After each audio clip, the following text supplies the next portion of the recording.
John McClane is a New York Police Department detective traveling to Los Angeles for a Christmas party at his estranged wife Holly's company. He's picked up from the airport by a limo driver, Argyle. They reach the party's location at the Nakatomi Corporation building, and Argyle agrees to wait for John in the parking garage. John's marriage is in shambles as he failed to support her when she got promoted. John meets with Holly and learns that today's party is mainly due to her closing a huge deal. He asks for a place to wash up but ends up arguing with Holly. Holly excuses herself to make a speech. In the building's lobby, two men execute the security guard and open the garage for other armed men. Argyle is listening to music and doesn't hear anything. The men seize the party, taking the people hostage apart from John, who manages to slip away. The leader, Hans, calls the man in charge, Takagi, demanding he give him the code to break into the company's vault. Hans intends to steal $640 million in untraceable bearer bonds. However, Takagi maintains he doesn't have the access code, causing Hans to execute him. Hans calls in his technology expert Theo. Theo says that the vault has 7 locks in place, and while he can get to the first 6 codes, it will take a miracle to get to the 7th. Hans tells Theo to get working, and he will get his miracle. John realizes the communication lines have been cut off, and only the employees of Nakatomi are in the building. He triggers the fire alarm and watches the emergency vehicles approach the building. Sadly, Hans' men turn off the alarm, causing the cars to turn back. John is ambushed by one of the men, and after struggling for a while, he kills him, sending the body down the elevator shaft. The man's brother, Carl, learns of the murder and swears personal vengeance on John. John takes anything he can use from the man, including a radio. He goes to the roof of the plaza and uses the radio to broadcast an emergency message. The LAPD's call center picks up the message, but John's message is also heard by Hans, who dispatches Carl and 2 others to eliminate John. The thugs ambush John and start shooting at him, but luckily he hides from the thugs by crawling into a vent. A few miles out, Sergeant Al Powell is getting snacks at a convenience store when he gets a call to investigate the Nakatomi Plaza. He pulls up and finds the security guard, who explains that the system has been acting up and sending emergency messages all day. John sees the car and tries to get Powell's attention, but is spotted by Hans' men. 2 of them approach him, but John kills one on the spot. The other pins him under the table, but John also eliminates him. John takes anything he can use from the thugs, including a bag full of C4s and ammunition. John calls Hans via the radio and explains he's executed 2 of his men. Hans learns that John has stolen the bag with the detonators and demands that the thugs find and eliminate John. Downstairs, Powell decides to walk around the building. He's about to be ambushed by a terrorist when he decides to turn back. Powell radios in a no disturbance report to the police station. John sees the police car leaving and grabs the dead terrorist's body and drops it on the car just as the other terrorists open fire on the vehicle. Powell radios in for help, but the terrorist's relentless shooting causes him to crash the car. Powell emerges from the crashed car just as multiple police cars arrive. He reaches out to John via the radio. John explains that the terrorists are professionals due to the arsenal of weapons in their possession. He also explains that almost 30 hostages are trapped in the building. A reporter, Thornburg, pulls up and starts reporting the incident. This finally gets Argyle's attention as he realizes he's trapped in the garage. LAPD Police Chief Dwayne T. Robinson arrives on the scene. He's skeptical of Powell's report since no one has called with a list of demands. Theo sees this and he informs the others. They shoot the lights, blinding and eliminating the SWAT team. Robinson then sends in a military rover, but the thugs use a rocket launcher to hit the rover. Hans orders his men to shoot the rover again and execute the officers trapped inside. John retrieves the C4s and throws them down the elevator shaft, creating a massive explosion that takes out 2 terrorists and devastates an entire floor. News of the terrorist activities takes the lead, with the police suspecting that Hans Gruber, a member of the radical movement in Germany, is behind the attacks.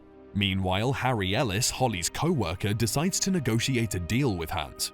He reveals John's real identity and that he works for the New York Police Department. Hans calls John, demanding he give up the detonator's location or Ellis dies. John knows that no matter what he does, Hans will execute Ellis, so he refuses to surrender. True to his thoughts, a gunshot echoes on the radio.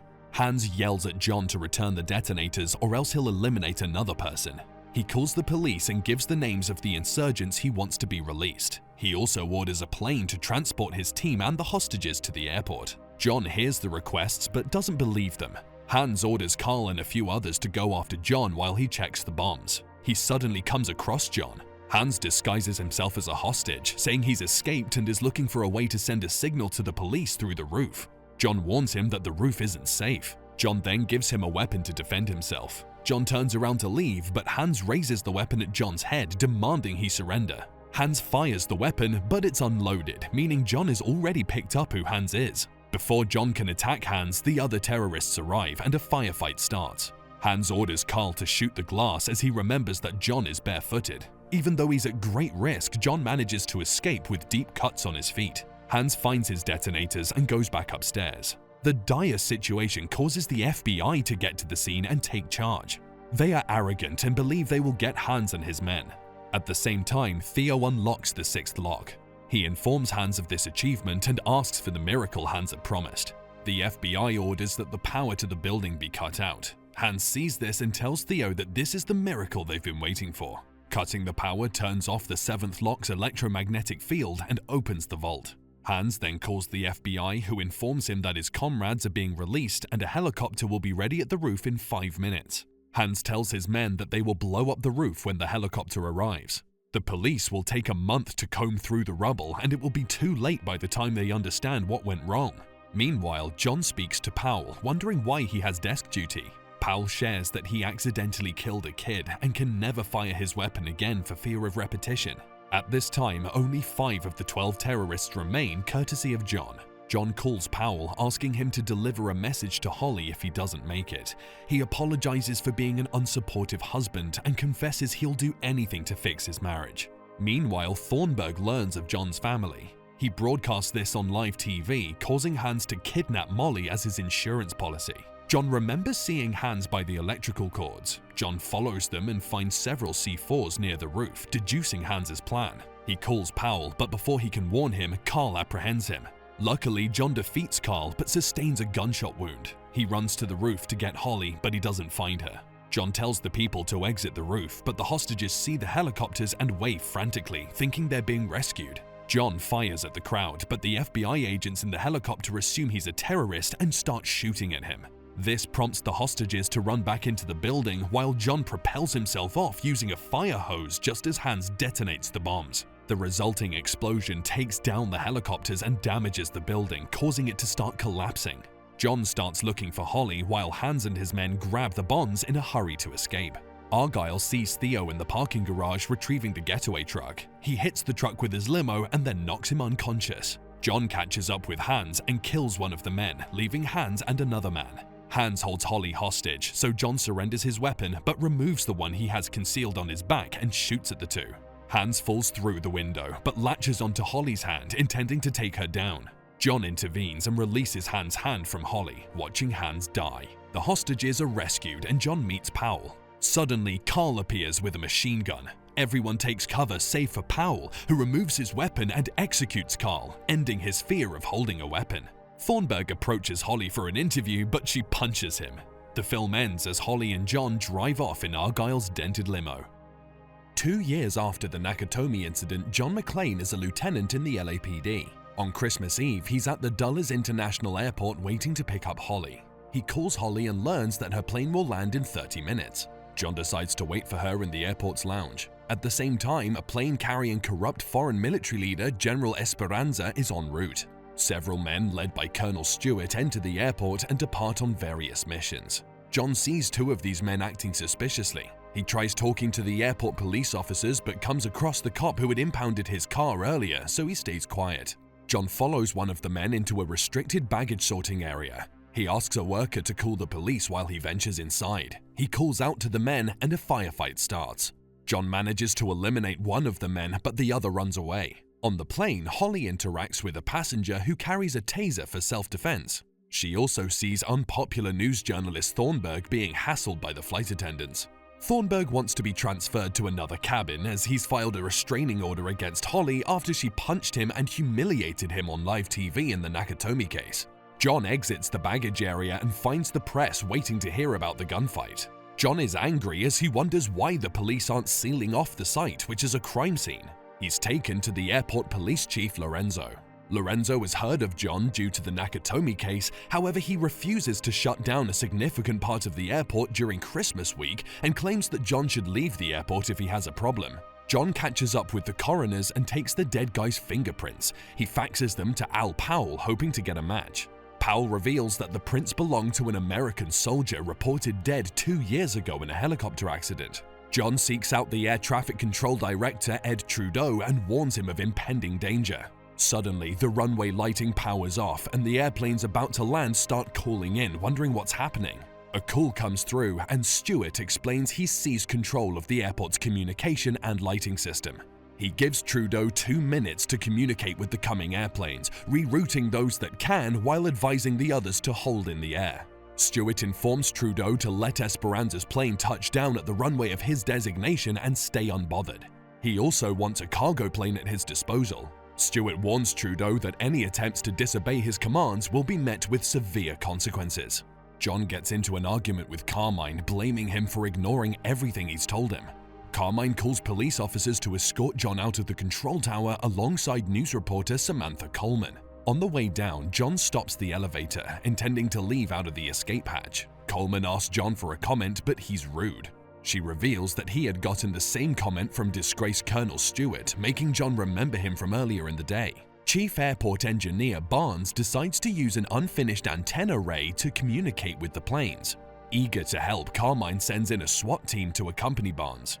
Meanwhile, John meets Marvin, the airport janitor, and asks for directions to the unfinished tower where Barnes is headed. Unfortunately, Barnes and the SWAT team are ambushed by Stewart's men. Barnes is about to be killed when John arrives and saves him. A firefight ensues, during which John kills most of Stewart's men. Just when Barnes wants to get to the antenna, it explodes. John fears that Stewart might retaliate when he learns of his men's execution.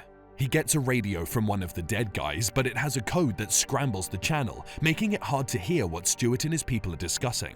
The phone rings in the control tower, and Stewart scolds Trudeau for ignoring his warning and attempting to restore the airport system. John intervenes, saying that 5 officers are dead, so it should be even.